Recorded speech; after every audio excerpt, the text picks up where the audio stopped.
Hi everyone, I'm here with Clwyd. Hi Edwin, good to meet you. You too? Well, we know each other quite well. Yeah, absolutely. We've just had our meeting today and we're going to be talking today a little bit about budget and spend. Yes. Which everyone's quite sensitive about. It is an interesting topic, and it's something that we come across a lot when we talk to some of our clients. It's a very difficult thing for particularly a small business to figure out exactly how much they should be spending on their marketing. Because what happens is that some of the larger organizations out there tend to sell them things, and they buy because they've been sold by a good salesman. So in terms of being sold to by a good salesman, which is everyone's greatest fear. Of course.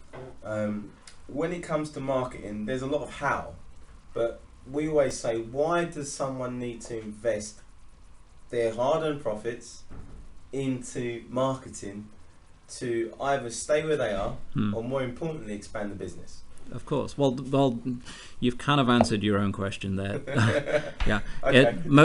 Most businesses want to grow, or at the very least, they don't want to shrink.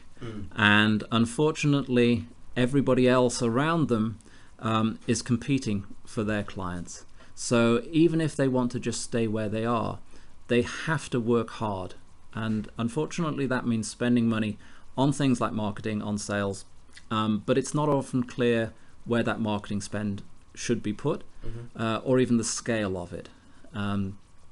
So like I would say, the best way that we approach this is to look at industry standards. What's the best practice out there? What are other people saying? And what are other people spending in your industry? That's always a good base. Yeah. So if you have a turnover of so much, then a percentage of your pre-tax profits should always be invested into marketing. Now, we're a data-driven company, so we like to analyze things. So I would always say that there's no right or wrong answer to where your money should be spent. What you should do is spend it and then test and see what comes back in terms of business that's been generated. Yeah. And that's one of the things that we've spoken about in our earlier podcast with Gareth. It's about having the marketing mix. And having that marketing mix means that you don't put all your eggs in one basket, but you have to put your eggs in a series of baskets and you have to test them, right? It's very common, particularly with small businesses, where they will put aside a certain amount of money. They will sign up with one particular supplier. They will go down one particular route. And that route, for whatever reason, might not be perfect for them. So they'll become frustrated. They'll not get the results.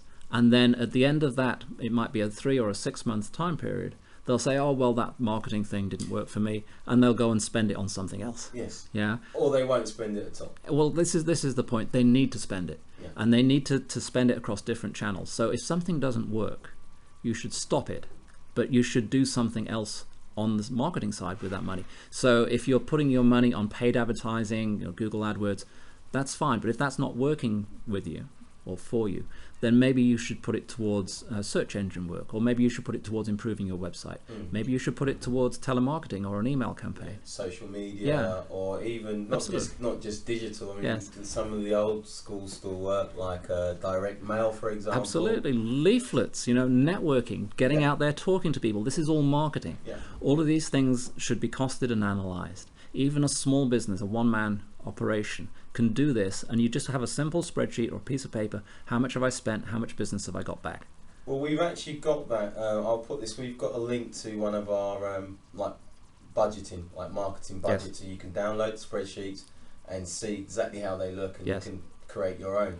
One of the things I'd like to ask is, what's the difference in your eyes between, and everyone says it's money, but a big business and a small business? Like a one-man band doesn't always want to be a one-man band. A one-man band, I believe if you've got aspirations to be bigger, you will be bigger.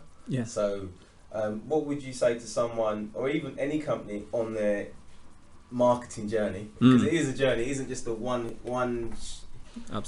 hit, one success rate. It's not 100% one shot, one kill. You need to have a market mix. You need to have failures. What would you say be the key points of managing all this? What would you say they need to have to make this effective for them? It's very difficult, and it's one of the advantages of being big is that you can tend to afford to make mistakes. So if you have a marketing budget, you can, maybe you've got £1 million a year that you're going to be spending. You know, you can take a proportion of that and you can play. You know, you can try something different, you can try something new, and the smaller businesses don't have that luxury, so they've got to be much more rigorous and a lot more careful. So the difference, to answer your question, between a small and big is that bigger companies tend to have more structured processes in place, more ways of testing, whereas smaller businesses tend to be a bit more reactive. You know, a salesman would come and they would sell them something and they would sign up for it because they think it's a good idea. They've got to resist that, and they've got to step back a little and work on their business as a machine.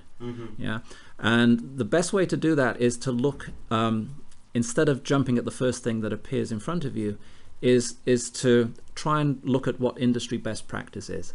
Talk to other people in your industry, find out what's working for them, and then maybe put some budget towards that. Find out what's not working for them, because sometimes it's easy to stand on the shoulders of giants, as they say. Absolutely. What we're going to do is we're going to wrap this one up today. We'll be doing a few other podcasts on this subject. So thank you for listening. Thanks for doing our class today. You're very welcome. Okay, speak Pleasure. to you soon. Thank you so much. Bye.